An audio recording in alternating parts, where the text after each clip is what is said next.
the Prime Minister can't tell us who got the $1.2 million. He blames public servants for the mistake. Surely, in the weeks since he learned out about it, he could have learned of this misappropriation. He could have found out where the money went, but he hasn't. It's not the only example. There's also the $400,000 trip to London, of which there was a $6,000 suite for one night. Just another example of the massive Liberal waste that has contributed to the inflationary deficits we now face. So if he can't tell us which company got the money, can he at least tell us who got the $6,000 a night room? The Right Honourable Prime Minister. As Canadians know, we had a large delegation, including a number of previous Prime Ministers and former Governor Generals in London for... To interrupt the Right Honourable Prime Minister, the Honourable Leader of the Opposition asked a question. I'm sure he wants to hear the answer.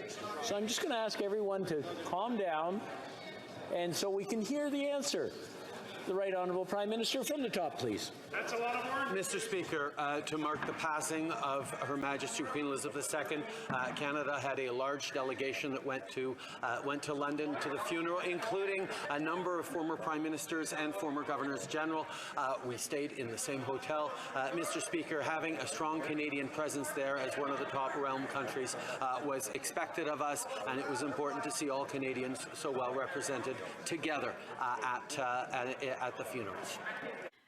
Mr. Speaker, the problem is that the PM has spent $200 million more than what the Canadians needed to get through the pandemic. But the Prime Minister is used to not answering questions. He skirts questions. He tries to answer other things.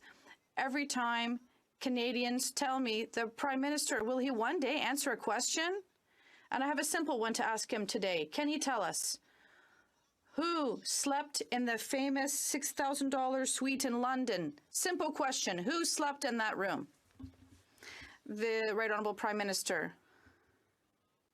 While the Conservative Party is worrying about attacking the government and attacking on our presence at the funeral of Her Majesty, we're going to continue to be there to deliver tangible things for Canadians with the GST tax rebate that will arrive in coming weeks in the bank accounts of 11 million Canadians, but also with help for dental care and help for low-income renters.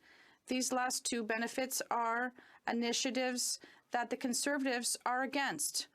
Why, Mr. Speaker, are these Conservatives not there for Canadians? The Honourable Member for Mégantic-Lérable. Mr. Speaker, I'm wondering how we can say that and still justify the fact that you're sleeping in a $6,000 room.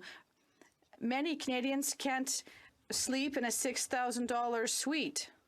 Earlier, Mr. Speaker, I was wrong. It's not $200 million that they spent more during the pandemic. That had nothing to do with the pandemic. It is $200 billion. That's the reality. So when the Prime Minister, will he stop blaming everyone and take responsibility for his incompetency? The Right Honourable Prime Minister. On the contrary, Mr. Speaker, we all work together to make sure that Canadians have the necessary support to get through the pandemic, whether it was the emergency CERB benefit or employer benefits or small business or senior benefits. We all work together. And the government did deliver a lot of assistance for Canadians so that they could get through those tough times. And now that our economy is coming back strong, we see that many Canadians are still experiencing difficulties. And that's why we're helping them with dental care and rental support. And the Conservatives are opposed to that. It is clear that the Prime Minister has become too comfortable with the luxuries he hasn't earned. He doesn't understand the burdens that are carrying on every Canadian. Burdens that the Liberals are tripling by tripling the carbon tax, tripling the debt, and now tripling the interest rates. Will the Prime Minister end his planned tax hikes on food, fuel, and home heating? Or is he yearning to the days of his father, when Canadians who couldn't afford their mortgage were dropping their house keys off at the bank before taking their families to the food bank? Oh, the Right Honourable Prime Minister.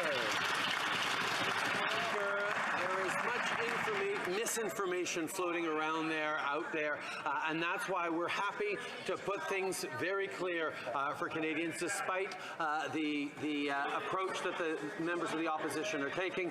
Let's consider how families in the communities of the opposition front benches benefit from our climate action rebates. A family of 4 in the opposition leader's riding has received over $550 this year alone, over $620 in the Deputy Finance Critics ridings, and over $800 so far this year in the member opposite's riding. We are there to support families even as we fight climate change.